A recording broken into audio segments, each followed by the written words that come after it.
भगवान द्वारिका में विराजमान हो गए। रेवत राजा की पौत्री, पुत्र की बेटी रेवती, उसके साथ में बलराम जी का विवाह हुआ। ठाकुर जी के विवाह की बारी आई। कहां करें विवाह, कैसे करें विवाह? तब नारद जी को यह काम सौंपा देवकी मैया ने। बोले लाला के काजे सुंदर सी छोरी ढूंढो। नारद जी महाराज जगह जगह भ्रमण करके ढूंढते हैं कि हमारे द्वारिकाधीश के लिए कौन सुंदर कन्या है। तभी भ्रमण करते हुए पहुंचे कौंडन्यपुर महाराष्ट्र में, और वहां भीष्मक राजा को एक दिन खेत में खेती करते हुए, कुछ पुष्प लगाते हुए, वहीं भूमि पर एक कन्या प्राप्त हुई, भूमिजा, और उनका नाम रखा रुक्मणी। इनके बड़े 5 भाई भी हैं। रुक्मणी जी सबसे छोटी है। कौंडनपुर के राजा भीष्मक की 5वीं पुत्री श्री रुक्मणी जी। बचपन से ही कथा इतनी सुनी कि कथा में चरित्र सुनने वाले ठाकुर जी से इनको अति प्रेम हो गया। ठाकुर जी से विवाह का मन होने लगा। भाभी से जाकर के कहा तो भाभी ने कहा पत्र लिखो, पूछ तो लो ठाकुर जी को तुमसे विवाह करना है कि नहीं। रुक्मणी जी ने भगवान को पत्र लिख करके कहा, श्रुत्वा गुणान भुवन सुंदर शृण्वतां ते निर्विश्य कर्ण विवरै हरतोंगतापम। चरणों में प्रणाम करते हुए कहा कि मैंने आपके बारे में सुना है, कृपा करके आप मेरा वर्णन कीजिए। कथा बंधुओं कल बहुत रह गई थी, इसलिए हम जल्दी जल्दी सब विषय पूरा कर रहे हैं। आज विश्राम करना है। रुक्मणी जी ने भगवान की स्तुति गाई, पत्र लिखा, और पत्र लिख करके एक ब्राह्मण के द्वारा द्वारिका भिजवाया। ब्राह्मण ने जैसे ही पत्र जाकर के ठाकुर जी को दिया, ठाकुर जी ने पत्र पढ़ते ही ब्राह्मण देवता से कहा चलो। बोले कहां? जहां से पत्र लाए हो लेके चलो हमको। रथ में ठाकुर जी विराजमान हो गए। सारथी लिए नहीं, स्वयं सारथी बन गए और चाबुक देकर के रथ को दौड़ाने लगे। पीछे ब्राह्मण देवता बैठे हैं। एक दिन भी पूरा नहीं लगा और ठाकुर जी द्वारिका से कौंडनपुर आ गए। रुक्मणी जी देवी पूजन के लिए जा रही थीं, तभी ब्राह्मण देवता मिले। रुक्मणी जी ने कहा आप अभी तक पत्र लेकर के नहीं गए? ब्राह्मण देवता बोले हम गए और दुल्हा को लेकर के भी आ गए। इतनी जल्दी? द्वारिका तो इतनी दूर है। बोले आप जितनी व्याकुल थी उनसे ब्याह करने के लिए, आपसे ज्यादा तो हमको लगा कि वो व्याकुल हैं। उनने तो पत्र पढ़ते ही घर में भी किसी को नहीं बताया, सीधे रथ में हमको बैठा के लिए आए हैं ब्याह करने के लिए। कहां हैं? बोले ब्रह्मा जी से श्रृंगार करवा रहे हैं अपना। मंदिर के पीछे ठाकुर जी को श्रृंगार है, रो ब्रह्मा जी श्रृंगार कर रहे हैं ठाकुर जी का। अभी तक रुक्मणी जी ने ठाकुर जी को देखा नहीं है। रुक्मणी जी देवी पूजा के लिए गई, प्रणाम करके जैसे ही मंदिर के द्वार पर देखा, आहा, मधुर श्री द्वारिकाधीश जी खड़े हैं। कैसी सुंदर झांकी है, कैसा सुंदर स्वरूप है। अनेक सैनिक गए थे रुक्मणी जी की रक्षा में, परंतु द्वारिकाधीश जी ने ऐसी रूप माधुरी, मोहन मंत्र फूंक दे मारी, ऐसा मंत्र फूंका महाराज। सैनिक सब कह रहे हैं इसकी चाल तो देखो कितनी सुंदर है। बोले चाल छोड़, कानन के कुंडल देख कितने बढ़िया हैं। बोले कान के कुंडल देख, हाथ देख, हाथ कितने कोमल हैं। बोले मुझे तो ये लग रहा है सांवला व्यक्ति इतना सुंदर कैसे है। अरे तुमने मुकुट नहीं देखा? अरे आंखन के काजर है तो देख कैसो है। सब ठाकुर जी की चाल पर, धाल पर, सब पे मोहित हो गए। इतने में ठाकुर जी गए, रुक्मणी जी को अपने अंक में भर लिया, लेकर के रथ पर बिठाया, हरण करके भाग गए। कोई रोका नहीं। जब रुक्मणी जी का हरण हो गया, हल्ला हुआ, रुक्मणी जी कहां है, रुक्मणी जी कहां है, ढूंढो ढूंढो ढूंढो। सब जगह खोजा, नहीं मिले। तब एक सैनिक बोला मैं बताऊं? बोला हाँ। बोले जिसके तुम चाल ढाल आदि सब देख रहे थे वो लेके भाग गया, मेरे सामने लेके गया। सब ने उस सैनिक को पकड़ लिया। तैने क्यों नहीं रोका? बोले मैं चाह तो रहा था कि मैं रोकूं, पर रुक्मणी जी को जैसे ही उसने गोद में उठाया, दोनों की जोड़ी इतनी बढ़िया लगी, मुझे लगी भाग जान दो, ले जान दो, इतने बढ़िया लग रहे हैं दोनों, उनको ब्याह होने दो। ऐसी ठाकुर जी की रूप माधुरी। महाराज महाभारत युद्ध में शस्त्र नहीं उठाया ठाकुर जी ने, केवल अपने रूप माधुरी से ही सबके वध करते चले गए। एक पद गाते हैं हम वृंदावन में, जादू भरी तेरी आंखें जिधर गई, जादू भरी तेरी आंखें जिधर गई, जादू भरी तेरी आंखें जिधर गई,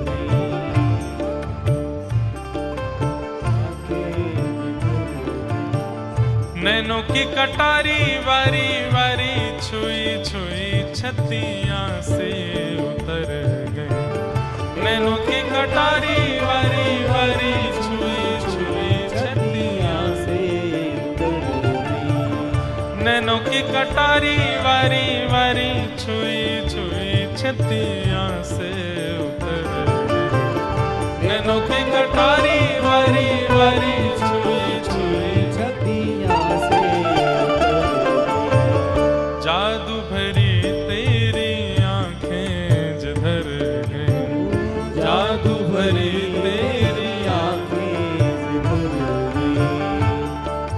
कहने का अभिप्राय क्या है? हे ठाकुर जी, तुमने जहां कहीं भी नजर घुमा के देखा, नैनों की कटारी वारी वारी छुई छुई छतियां सी उतर गई।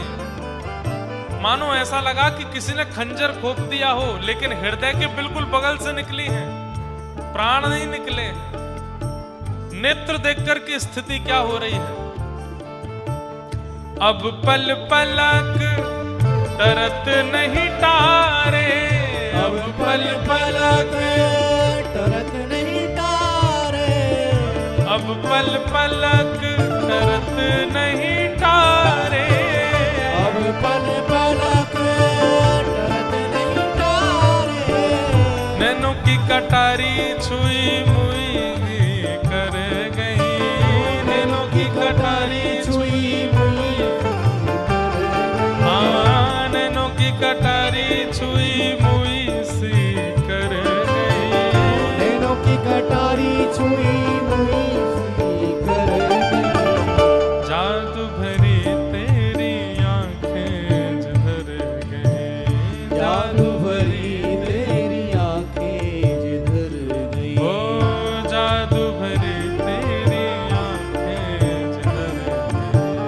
जादू भरी तेरी आंखें जिधर गई, ओ जादू भरी तेरी आंखें जिधर गई, जादू भरी तेरी आंखें जिधर हाँ, जादू भरी तेरी आंखें जिधर गई, जादू भरी तेरी आंखें जिधर गई। नेत्रों की ऐसी स्थिति महाराज की सब देखते रह गए।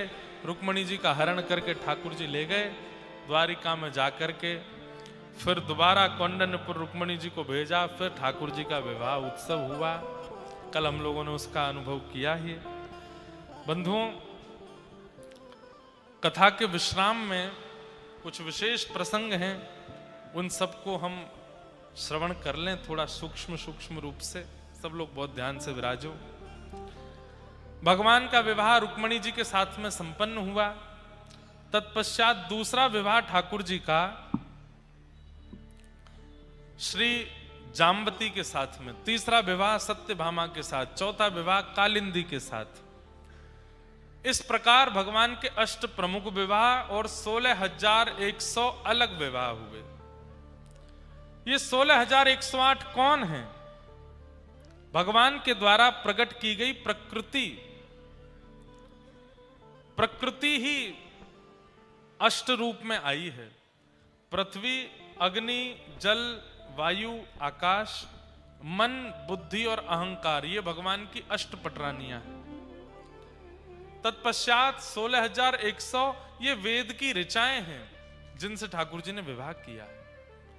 कोई स्त्री पुरुष ठाकुर जी का नहीं होता। ठाकुर जी जिससे विवाह करते हैं, जिसको स्वीकार करते हैं, अपनी बनाई हुई प्रकृति को ही ठाकुर जी स्वीकार करते हैं। भगवान के इस प्रकार 16,108 ब्याह हुए। एक साथ सबके साथ ठाकुर जी ने वर्ण किया। 16,108 भवनों का निर्माण करा करके भगवान ने सबको प्रदान किए, और एक एक भवन में ठाकुर जी अलग अलग रूप धारण करके रहते हैं। एक ही श्री कृष्ण अलग अलग रूप बना करके सब भवनों में निवास करते हैं। नारद जी महाराज भगवान की दिनचर्या का दर्शन करने के लिए आए, देख करके हैरान रह गए कि 16,108 पत्नियों के साथ ठाकुर जी 16,108 रूप धारण करके रहते हैं। देख करके नारद जी आनंदित हो गए, प्रणाम किया। जो लोग अपने सुख के लिए ठाकुर जी पर कभी कभी प्रश्न उठा लेते हैं कि भगवान ने इतने ब्याह किए, हम पर भी कृपा हो जाए तो क्या बुराई है, या कृपा ना भी हो तो एक से विवाह, एक से प्रेम। आजकल तो बहुत भयंकर युग आता जा रहा है, जाने क्या क्या चल रहा है संसार में। कभी कभी हम यूनिवर्सिटीज में जाते हैं, बच्चों की वहां कुछ प्रश्नोत्तरी जैसी होती है, उसमें जब बैठ करके उन लोगों से बात करते हैं, हे भगवान, संबंधों के कैसे कैसे अंग्रेजी में नाम बोलते हैं वो। एक जगह दिल्ली यूनिवर्सिटी में गया था मैं, तो हमको बोले महाराज जी, अब मेरे को तो याद भी नहीं है वो क्या नाम बोले थे उन्होंने।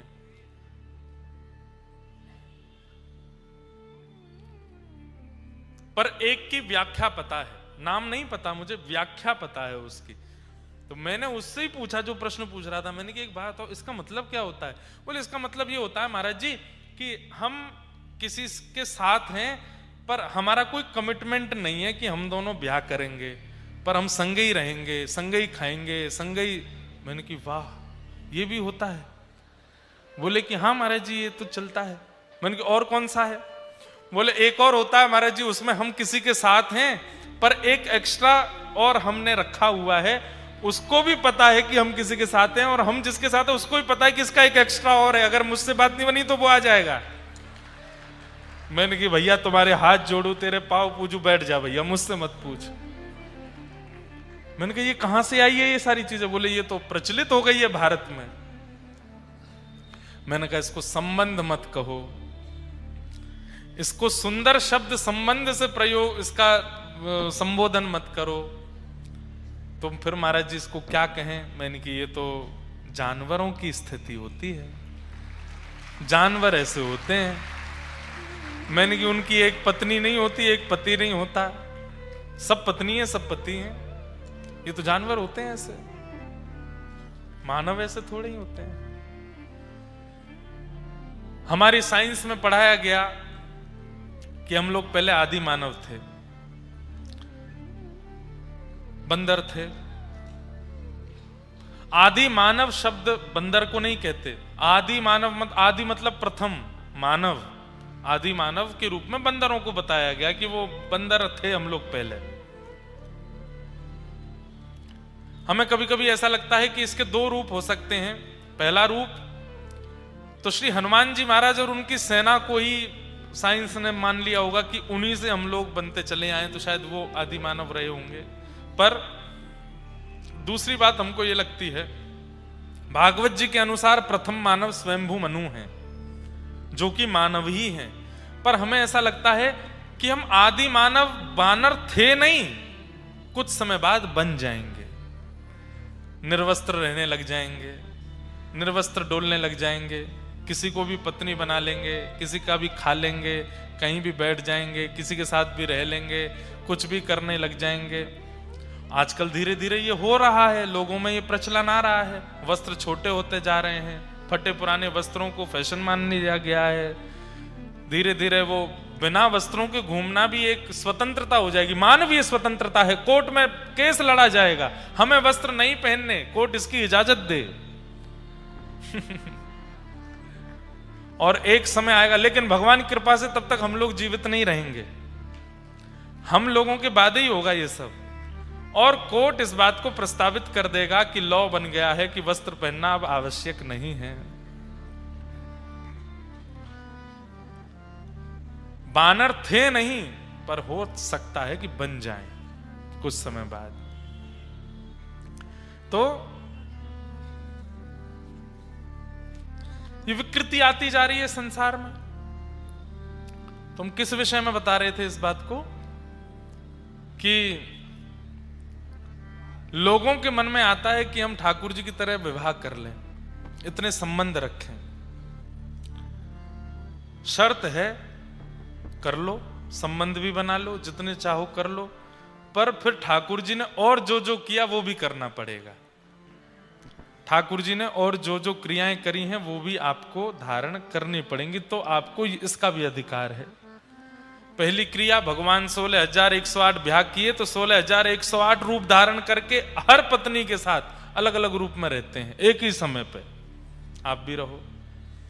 दूसरा, 6 दिन के ठाकुर जी ने विष पिया था पूतना के पयोधर का, एक बूंद अपनी जीभ पर रख लीजिए, अगर जीवित बच गए तो 5 ब्याह हम करा देंगे आपके। ठाकुर जी ने भी तो पिया है। आप कहोगे नहीं विष वाला नहीं, कोई और करवाओ, लाओ 10 किलो 15-20 किलो का पत्थर ले आओ, एक उंगली पर उठा लो, 7 कोस तो बहुत लंबा हो जाएगा, एक 7 किलो का ही उठा लो तो हम आपके करा देंगे ब्याह। हमें जहां अपना मन की बात, ये आजकल के युवा बहुत कुछ करने लगे हैं। श्री किशोरी जी और ठाकुर जी की लीलाओं को सुनकर के किस तरीके से उनको प्रस्तुत करते हैं, नहीं। हमारी तो उनसे भी प्रार्थना, राधा गोरी गोरी भजन पर जो लड़का लड़की अपनी वीडियो बनाते हैं, मैं तो उनके ऊपर कभी कभी भेज देता हूं, भाई इनको बंद करवाओ, ऐसे नहीं। ये तुम्हारे प्रेम के लिए नहीं है भाई, वो प्रिया प्रियतम का निज प्रेम है। उसके लिए कितना संत ब्रज में भजन करते हैं, तब जाकर के उस प्रेम की सीमा का अनुभव कर पाते हैं। विकृति आ जाती है कई बार समाज में, युवाओं को इसको समझना चाहिए। ऐसा व्यवहार, ऐसा ये स्वरूप अच्छा नहीं है।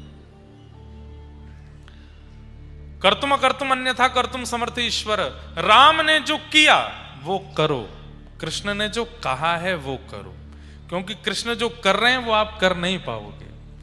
इसलिए ठाकुर जी की लीला अनुकरणीय नहीं है, श्रवणीय है। राम जी की लीला अनुकरणीय है, इसलिए राम जी की लीला का पालन करो। एक पत्नी व्रती थे, आप भी एक पत्नी व्रती रहो। पिता की आज्ञा मानते थे, भैया की आज्ञा मानते थे, शत्रु की प्रति कैसी भावना होनी चाहिए, सब राम जी से सीखो। कृष्ण लीला